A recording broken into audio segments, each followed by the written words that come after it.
जय माता दी। आज हम सुनेंगे उत्पत्ति एकादशी की कथा। उत्पत्ति एकादशी का व्रत हेमंत ऋतु में मार्गशीर्ष मास के कृष्ण पक्ष को करना चाहिए। गुजरात महाराष्ट्र के अनुसार कार्तिक मास में। इसकी कथा इस प्रकार है। युधिष्ठिर ने भगवान श्री कृष्ण से पूछा, भगवान, पुण्यमयी एकादशी तिथि कैसे उत्पन्न हुई? इस संसार में वह क्यों पवित्र मानी गई तथा देवताओं को कैसे प्रिय है?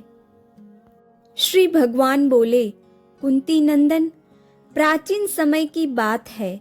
सतयुग में मूर नामक दानव रहता था।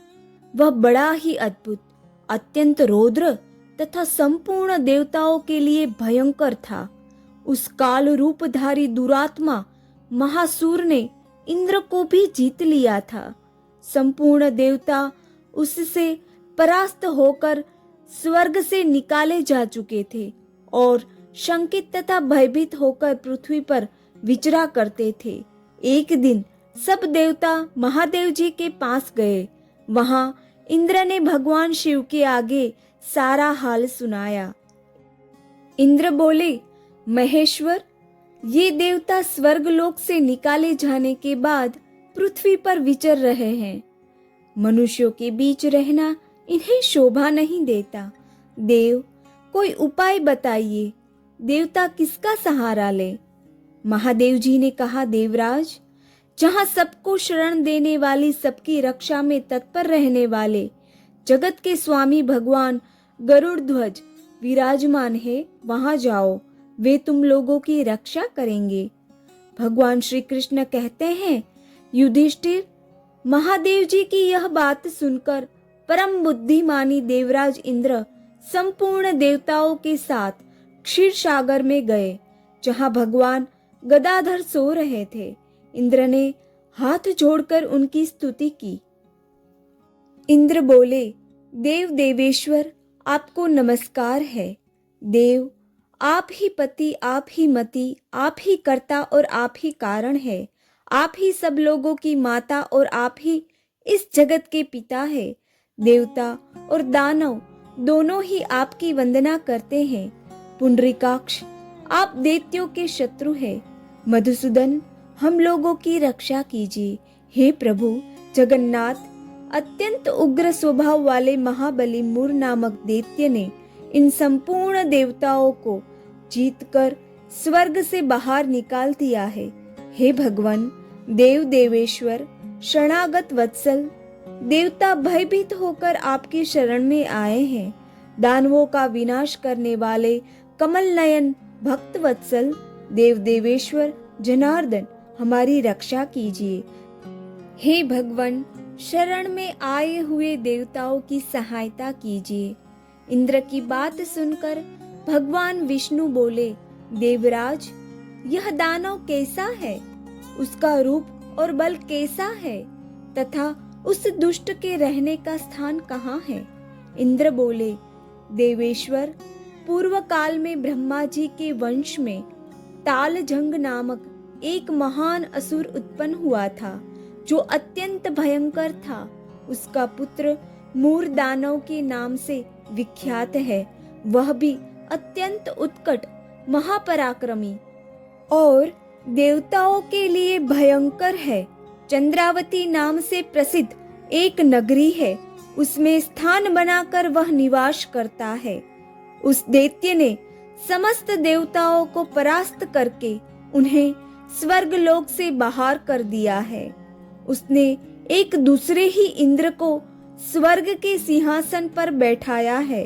अग्नि, चंद्रमा, सूर्य, वायु तथा वरुण भी उसने दूसरे ही बनाए हैं। जनार्दन, मैं सच्ची बात बता रहा हूँ, इसने सब कोई दूसरे ही कर दिए हैं। देवताओं को तो उसने उनके प्रत्येक स्थान से वंचित कर दिया है। इंद्र की यह बात सुनकर भगवान जनार्दन को बड़ा क्रोध आया। उन्होंने देवताओं को साथ लेकर चंद्रावती नगरी में प्रवेश किया। भगवान गदाधर ने देखा कि दैत्यराज बारंबार गर्जना कर रहा है और उससे परास्त होकर संपूर्ण देवता 10 दिशाओं में भाग रहे हैं। अब वह दानव भगवान विष्णु को देखकर बोला, खड़ा रह, खड़ा रह। उसकी यह ललकार सुनकर भगवान के नेत्र क्रोध से लाल हो गए। वे बोले, अरे दुराचारी दानव, मेरी इन भुजाओं को देख। यह कहकर श्री विष्णु ने अपने दिव्य बाणों से सामने आए हुए दुष्ट दानवों को मारना आरंभ किया। दानव भय से विलह हो उठे। भगवान विष्णु ने दैत्य सेना पर चक्र का प्रहार किया। उससे छिन्न भिन्न होकर सैकड़ों योद्धा मौत के मुंह में चले गए। इसके बाद भगवान मधुसूदन बद्रिकाश्रम को चले गए। वहां शिहावती नाम की गुफा थी जो 12 योजन लंबी थी। उस गुफा में एक ही दरवाजा था। भगवान विष्णु उसी में सो गए। वह दानव मूर भगवान को मार डालने के उद्योग से उनके पीछे पीछे तो लगा ही था, अतः उसने भी उसी गुफा में प्रवेश किया। वहां भगवान को सोते देख उसे बड़ा हर्ष हुआ। उसने सोचा, यह दानवों को भय देने वाला देवता है, अतः निसंदेह इसे मार डालूंगा। युधिष्ठिर, दानव के इस प्रकार विचार करते ही भगवान विष्णु के शरीर से एक कन्या प्रकट हुई जो बड़ी ही रूपवती, सौभाग्यशालिनी तथा दिव्य अस्त्र शस्त्रों से सुसज्जित थी। वह भगवान के तेज के अंश से उत्पन्न हुई थी। उसका बल और पराक्रम महान था। युधिष्ठिर, दानवराज मूर ने उस कन्या को देखा। कन्या ने युद्ध का विचार करके दानव के साथ युद्ध के लिए याचना की। युद्ध छिड़ गया। कन्या सब प्रकार की युद्ध कला में निपुण थी। वह मूर नामक महान असुर उसके हुंकार मात्र से राख का ढेर हो गया। दानव की मारे जाने पर भगवान जाग उठे। उन्होंने दानव को धरती पर इस प्रकार निह प्राण देखा। देखकर कन्या से पूछा, मेरा यह शत्रु अत्यंत उग्र और भयंकर था, किसने इसका वध किया है? कन्या बोली, स्वामी, आपके ही प्रसाद से मैंने इस महादैत्य का वध किया है। भगवान श्री विष्णु ने कहा, कल्याणी, तुम्हारे इस कर्म से तीनों लोकों के मुनि और देवता आनंदित हुए हैं, अतः तुम्हारे मन में जैसी इच्छा हो उसके अनुसार मुझसे कोई वर मांग लो। देव दुर्लभ होने पर भी वह वर मैं तुम्हें दूंगा, उसमें तनिक भी संदेह नहीं है। वह कन्या साक्षात एकादशी ही थी। उसने कहा, प्रभु, यदि आप प्रसन्न हैं तो मैं आपकी कृपा से सब तीर्थों में प्रधान, समस्त विघ्नों का नाश करने वाली तथा सब प्रकार की सिद्धि देने वाली देवी हूँ। जनार्दन, जो लोग आप में भक्ति रखते हुए मेरे दिन को उपवास करेंगे उन्हें सब प्रकार की सिद्धि प्राप्त हो। माधव, जो लोग उपवास, नक्त भोजन अथवा एक भुक्त करके मेरे व्रत का पालन करे, उन्हें आप धन, धर्म और मोक्ष प्रदान कीजिए। श्री विष्णु बोले, कल्याणी, तुम जो कुछ कहती हो वह सब पूर्ण होगा। भगवान श्री कृष्ण कहते हैं, युधिष्ठिर, ऐसा वर पाकर महाव्रता एकादशी बहुत प्रसन्न हुई। दोनों पक्षों की एकादशी समान रूप से कल्याण करने वाली है। इसमें शुक्ल और कृष्ण का भेद नहीं करना चाहिए। यदि उदय काल में थोड़ी सी एकादशी, मध्य में पूरी द्वादशी और अंत में किंचित त्रयोदशी हो तो वह त्रिस्पुरुषा एकादशी कहलाती है। वह भगवान को बहुत ही प्रिय है।